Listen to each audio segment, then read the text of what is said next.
I'm 101 years old. For 47 years, I worked as a private duty nurse, caring for some of the wealthiest people in America during their final months and years. I lived in their mansions. I sat beside their beds at 3 a.m. when no one else would come. I held their hands as they took their last breaths. I watched 87 of them die, and I need to tell you something that might shock you. Most of them were absolutely miserable, not uncomfortable, not worried. Miserable, profoundly, desperately unhappy in ways their money could never touch.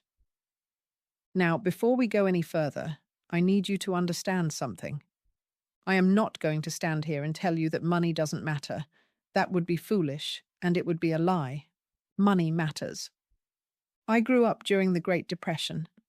My father lost his job in 1931, and for 2 years we ate lard sandwiches. That's bread with animal fat spread on it because we couldn't afford anything else.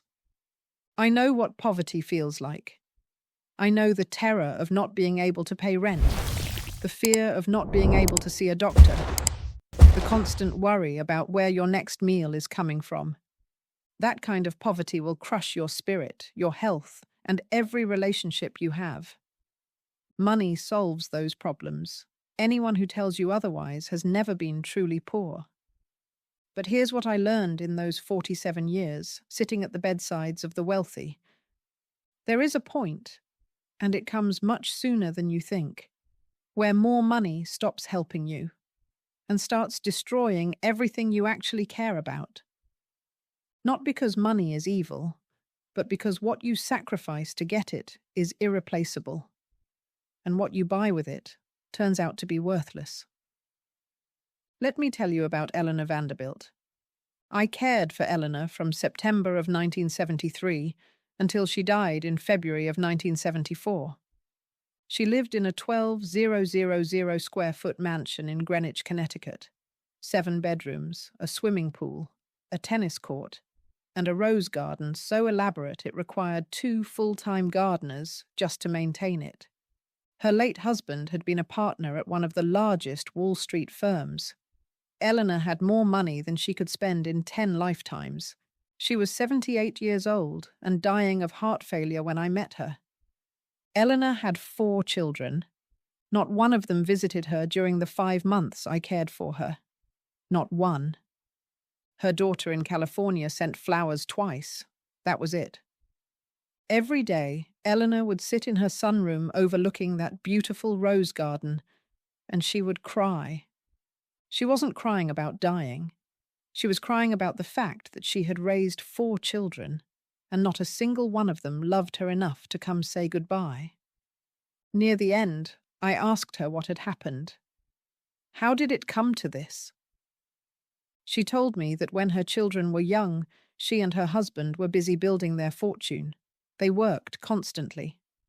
The children were sent away to boarding schools, to summer camps, anywhere that would keep them occupied while the parents focused on business. They thought they were providing for their children's futures. They thought they were securing opportunities their kids would be grateful for one day. You know what Eleanor said to me? She looked at me with tears streaming down her face and said, "Vivian, I traded my children for money that they don't even want. I gave them everything except myself. And now I'm dying here, surrounded by all these beautiful things.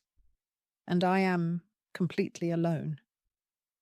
I stayed with Eleanor until her very last breath. Her children did not come to the funeral. Now, let me tell you something important. This is not a rare story. This is not some unusual tragedy.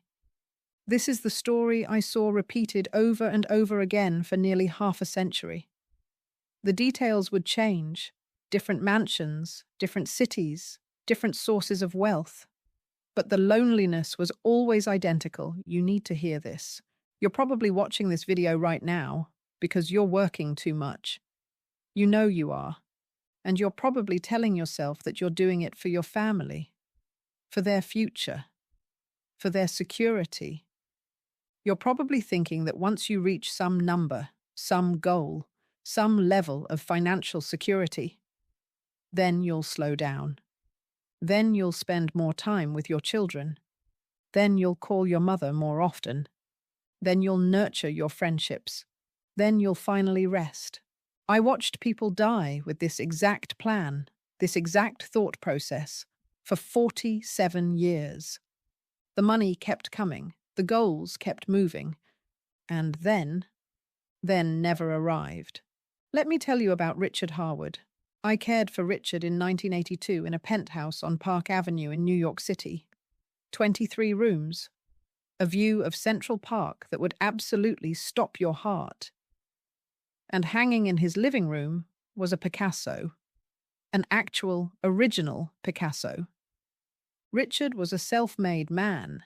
He had started with absolutely nothing and built a manufacturing empire that made him wealthier than most people can even comprehend. He was proud of this accomplishment, and he should have been. It's not easy to build something from nothing. But the cost. He worked 18-hour days for 40 years straight. He missed his children's high school graduations. He missed their weddings. He missed their birthdays, year after year after year.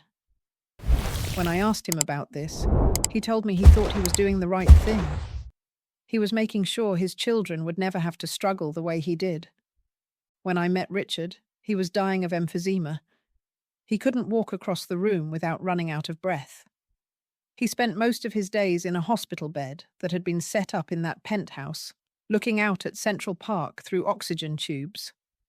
One afternoon, I was adjusting his pillows when suddenly he grabbed my hand. His grip was weak, but it was desperate. He looked at me with tears in his eyes and said, "Vivian, I have spent my entire life accumulating things. I have more things than anyone could ever need. And right now, lying here, I would trade all of it. Every single dollar, every property, every painting, for just one more year with my wife." His wife had died 8 years earlier. You see, they had been planning to travel together once he retired. They had dreams of seeing the world, of finally spending time together after all those years of sacrifice. He was always going to retire next year. Every year it was going to be next year. But next year never came. His wife died of a stroke at 64 years old, 6 months before his planned retirement. Richard died 3 weeks after our conversation. His children sold the penthouse. They sold the Picasso. I don't think any of them kept a single thing that belonged to him. Now I want to ask you something, and I want you to answer honestly, not out loud, just in your own mind. How much of your life are you currently postponing? How many dinners have you missed with people you love? How many weekends have you spent working instead of actually living? How many times have you told someone, "I'm sorry, I can't. I have to work"? How many times have you thought to yourself, "Someday I'll have time for this"? Let me tell you the truth. Someday is a lie. It's a lie you're telling yourself so you don't have to face the trade you're actually making right now. And by the way, the research backs up everything I witnessed. Scientists have been studying this for decades. They've found that once you have enough money to cover your basic needs and some reasonable security, more money doesn't make you any happier. There was a famous study from Princeton that found happiness levels off around $75,000 a year. More recent research has refined this number, but the basic finding still holds true. After a certain point, more money does not buy you more happiness. But we keep chasing it anyway. You want to know why? Because we can measure money. We can watch it grow in our bank accounts. We can compare our salaries to our neighbors and our co-workers. Money gives us something concrete to aim at. But happiness? Happiness is hard to measure. Relationships can't be quantified on a spreadsheet. We don't get promotions for being good parents. There are no bonuses for calling our mothers regularly, so we optimize for what we can count, and we let everything we can't count just slip away. And then one day we wake up at 78 years old, like Eleanor Vanderbilt, surrounded by beautiful things and not a single person who truly loves us. But I need to tell you about someone different now, because I didn't only care for unhappy, wealthy people. I also cared for some people who figured it out. Her name was Margaret Hennessy. I cared for Margaret in 1989 in a modest colonial house in Stamford, Connecticut. By the standards of my usual patients, Margaret was not wealthy at all. She had a comfortable home, enough money to afford my nursing care, and not much beyond that. Her husband had been a high school principal. Margaret had been a teacher. Margaret was dying of cancer. She was in considerable pain most days. But here's what I remember most about Margaret. Her house was always full of people. Her 3 children came to visit every single week. Her grandchildren would stop by after school. Former students she hadn't seen in years would come to visit. Old colleagues would drop by. The house was small. It was cluttered. But it was always filled with voices and laughter and love. Margaret told me once that early in her marriage, she and her husband had made a very deliberate decision. They decided they would never sacrifice time with their children for extra money. Never. Her husband was offered a position as superintendent of schools. It would have meant significantly more money, but it also would have meant working evenings and weekends, missing family time. He turned it down. Margaret was offered a promotion to department head, more money, more prestige, but same problem. It would have taken her away from her family. She turned it down too. They made less money than they could have. They lived in a smaller house than they could have afforded if they had both pursued those bigger careers. But here's what they did instead. They ate dinner together as a family every single night for 34 years. They went to every recital, every baseball game, every school play. They knew their children's friends. They knew their children's fears and dreams and struggles. They were present. When Margaret died, all 3 of her children were there, holding her hands. They were crying and telling her they loved her. They were thanking her for the life she had given them. I have been present at many, many deaths in my life, and I can tell you from experience, there is a profound difference between dying surrounded by people who genuinely love you and dying surrounded by people who are just waiting for their inheritance. The difference is everything. Now, you might be sitting there thinking, well, that's easy for you to say.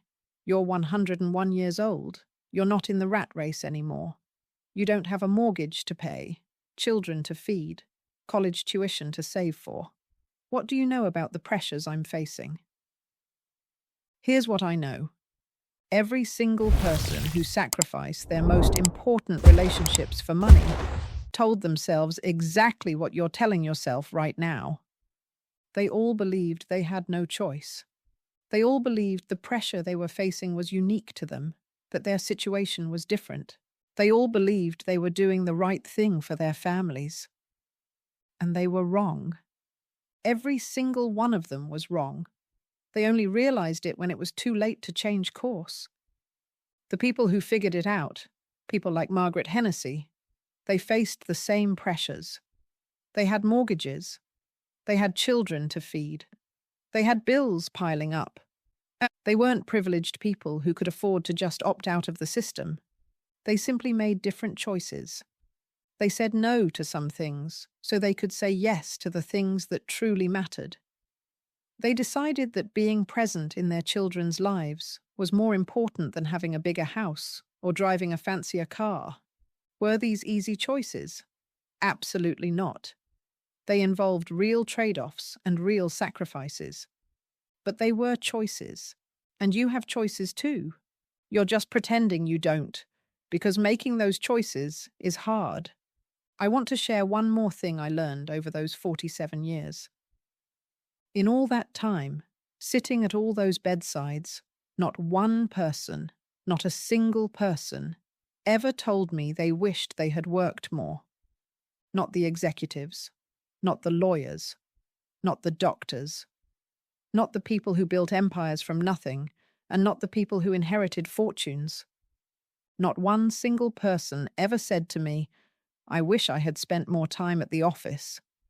But so many of them, so many, wished they had worked less. So many wished they had been home more.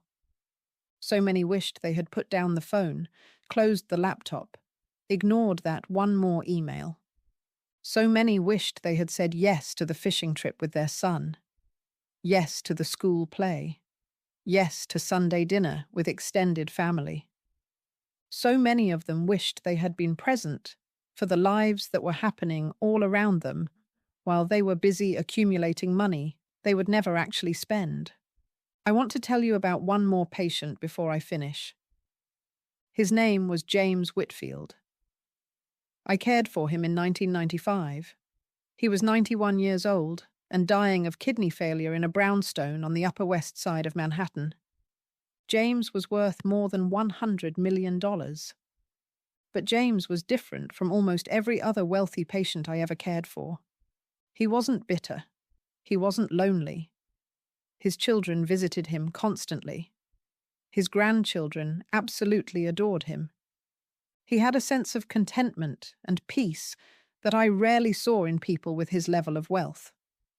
So one night, I asked him about it. I said, "James, how did you manage to become so wealthy without becoming miserable like everyone else?" He told me this story. When he was 42 years old, his best friend dropped dead of a heart attack. Just collapsed one day at work. He was only 44 years old. Worked himself to death, James said. This was back in 1946. After his friend's funeral, James went home and did something radical. He sat down and actually calculated how much money he needed to live comfortably for the rest of his life. He added a reasonable cushion for emergencies and unexpected expenses. He arrived at a specific number. And then he stopped. He stopped working 60-hour weeks. He stopped chasing every new deal. He let younger, hungrier partners take over the aggressive growth of the firm. And he started living. He started coming home for dinner with his family. He started coaching his son's little league baseball team. He started traveling with his wife to places they'd always dreamed of visiting. He started actually living his life instead of just preparing for some future life that might never come. His business partners thought he was absolutely crazy. They told him he was leaving money on the table. You know what James told me? He said, "Vivian, I decided I would rather leave money on the table so I could actually sit at the table with my family instead." James Whitfield lived for 49 more years after making that decision. He had enough money to do anything he wanted. But what he wanted, it turned out, was time. Just time with the people he loved. And he gave himself permission to take it. I'm 101 years old now. I honestly don't know how much longer I have. Could be years, could be months, could be next week. At this point in life, you stop pretending you know. But here's what I do know. I have lived long enough to watch entire generations make the exact same mistake. I have watched people sacrifice their lives for money they never spend on happiness they never feel. I have watched families completely dissolve over inheritances that brought nothing but misery. I have watched people reach the very end of their lives with full bank accounts and completely empty hearts. But you don't have to join them. You can decide today, right now, today, that you have enough. You can decide that your presence in your loved ones' lives is more valuable than your productivity at work. You can decide that having dinner with your family tonight is more important than working another hour. Now, you can decide that calling your mother this week matters more than answering that email right now. These are choices. They're hard choices, yes, but they are yours to make. I am not telling you to quit your job tomorrow.